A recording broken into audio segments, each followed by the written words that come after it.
One of the absolute best ways of improving our writing and our consistency in our writing is to have eyes on the ground. However, this isn't always possible. And so we have to lean into other techniques and other ways of having those eyes on the ground to help us have the feedback and that third person experience and see what's happening on the big broader view rather than just the emotions and the thoughts that are taking place with us. So there's often two simple ways of having that. There's the access to a mirror and that we can look at ourselves in real time as we're doing certain things. Obviously this can help, especially for dressage riders, but sometimes as a jumping rider or as an eventer, we can't obviously take our mirror no matter where we're going, and we're concentrating on other things, especially as we're approaching a fence and jumping a fence.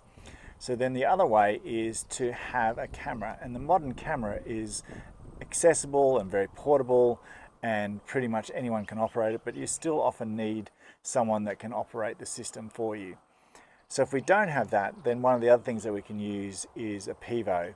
And having a Pivo can be easily set up. It can generally track us pretty well, and for the cost involved, it's a great little system for giving us that feedback and for letting us look at situations that we want to see and pretty much still having real-time feedback if you want to watch it back at the time or you want to watch it back later on.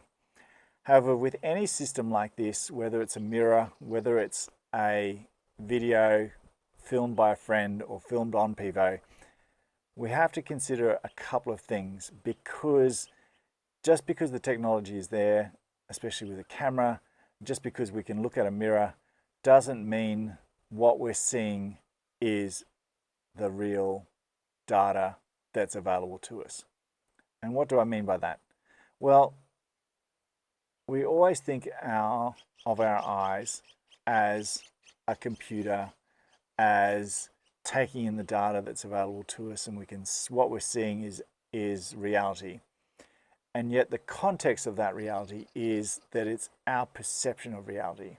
And this is where, when we film something and then we review it back, when we're reviewing it back, we are unconsciously putting our own biases on that. We're looking at it through our filters. We're making assumptions in certain ways, in certain contexts, that isn't necessarily what we're seeing in the actual review. And this comes down to the fact that what we generally see is actually what our brain tells us to see. So what do I mean by that? I mean that we have an issue or a set of circumstances that we're trying to concentrate on. Our judgments are clouded by our emotions. Our judgments are clouded by what we're struggling with, what we perceive is our underlying fault. And so a lot of these things that we think of as an unbiased and a clear view vision of when we're looking back at the feedback that we're receiving from the video itself is actually layered with certain levels of things that may or may not matter in the first place.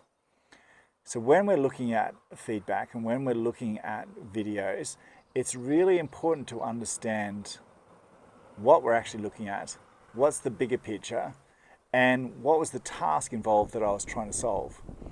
So in other words, then we're trying to take some of the emotion out of it. So in some things, we're actually trying to take emotion out of the context of the video, and other things, when we're trying to problem solve later on, we want to understand how the emotion itself influences our decision making. So if we look at that first part of taking the emotions out of the video, when we're trying to look at that first initial part of the feedback, is understanding what we're seeing is often what is spotlighted in our own mind, and what we don't see is things obviously that we're not aware of, things that we haven't been educated on, and also things that in our mind aren't important to the situation.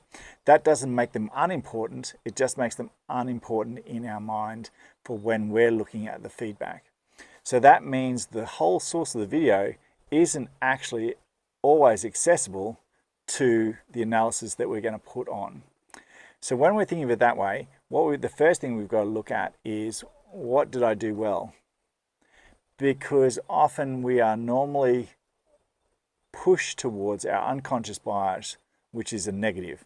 What's the first negative thing we see? What's the baddest thing we're seeing in the video? What's not going well? What's perceived to be not quite relevant, what's perceived to be something that we're falling short of. And so sometimes the first way that we start breaking that cycle is, what's the one thing that I can see here that I did well or that I'm pleased by? And if we're really struggling with something, sometimes that first thing or one thing is, I did the thing. I stayed in an uncomfortable position and I did the task that I was trying to do. Even if I actually failed at it, I still stood up and I still went there, and what can I learn from that? So we can often find something positive. It doesn't have to be toxic positivity. It's just looking for the fact that, what can I learn from this situation? So that we're retraining our eyes to start to see at least neutral or positive things. And then the thing that I'm looking for next is, what's the 1% of improvement that I can look for next time? So not something that's magnificently better, something that's 1% better for this next attempt. And the next attempt is making sure we put parameters on that. In other words, we don't just say to ourselves, my 1% is to just do it 1% better. What does that mean? Like, that has no context whatsoever. When we think of ourselves as doing just do it better, that gives us no connotation, no cognitive reasoning for how we do that better.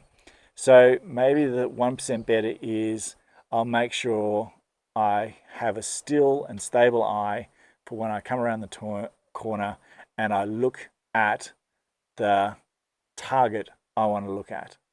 And that's 1% better. So 1% better is with something that's actually specified and that's actually able to be mechanically done. If we just go for a generalized statement, I want to do it better, that gives us no leaning point, that gives us no holding point to actually do something better. Then I'll do 1% better, and when I get to that 1% better, I'll be brave in this moment. So my brave is when I'm feeling uncomfortable, I'm going to put my leg on even when all my instincts tell me not to do that. And so that's when I add a little mantra into there, and mantras help us work a 2 or 3 words just burst of positive reinforcement to just say, this is what I want to do, when all our counterintuitive instincts are saying that we don't want to do something. We want to slow down. We want to take our leg off. We want to actually be away from the situation. I'm going to lean into the situation and ask myself and ask my horse to move through that moment of fear and be positive about it rather than be negative about it. So when we sometimes review videos after the fact, so in other words, if we're reviewing videos during a session, that's the technique we'll use. But when we've been nervous and when we've been unsure and when we've been a little scared and when we're a bit frustrated with ourselves, and we go back and look at the video in the afternoon, in the evening, or the next day, and we start to think of it as, that looked so easy, why couldn't I do it better? That should have been possible, why isn't it that I can't do it? One of the things that is removed from the video in that 2D dimension is you're taking all emotion away from that moment. So when you're looking at a video of yourself doing something, it doesn't look like I am fearful. It doesn't necessarily look like I am really struggling with these thoughts. So when we have that scenario, we've actually got to sometimes remind ourselves what was happening at the time, why I was struggling with these thoughts, and why that was blocking my actions. Because if we acknowledge those thoughts, then we can actually work through them. So it's not pretending that we don't have those thoughts. So in other words, if I'm coming to a fence and I'm unsure about it, and I'm consciously or unconsciously taking my leg off, and that's what's making me not right, when I'm looking back at the video, that looks easy, I should just put my leg on. But if we remind ourselves at that moment, I am feeling very fearful, I am feeling very unsure, it's in that moment when I have those feelings, that's going to be my unconscious into conscious thoughts of, that's the time to put my leg on. I can see from the video that that would have been the time to do it. So I can actually remind myself during those thoughts that's the time to be brave. That's the time to squeeze in that moment. And sometimes it's only that moment that I have to be brave in. So if I'm brave for 2 seconds, I don't have to be brave for the whole ride. If I'm brave for 2 seconds, my horse feels my reassurance. In that moment of me feeling uncomfortable, I'm actually reassuring my horse and I'm telling it that things are possible. So sometimes one of the best things we can do is remind ourselves when we're looking at a video that seems so simple and why wasn't I able to do it, is to remind ourselves what emotions were I having at that time. And when I do feel those emotions next time, well, what will I do about that? So instead of it going into a fight or freeze situation, as I feel that emotion rising up, I will obviously try and keep taking a breath so I have control of my body. But then what action will I take? And so that's when the electronic feedback and the video becomes something that's useful to you rather than just using it as a stick to beat yourself with. It's looking at that bigger picture, reminding yourself of the emotions that you were having at the time and what the struggles were at the time. Okay, not that I should just do better.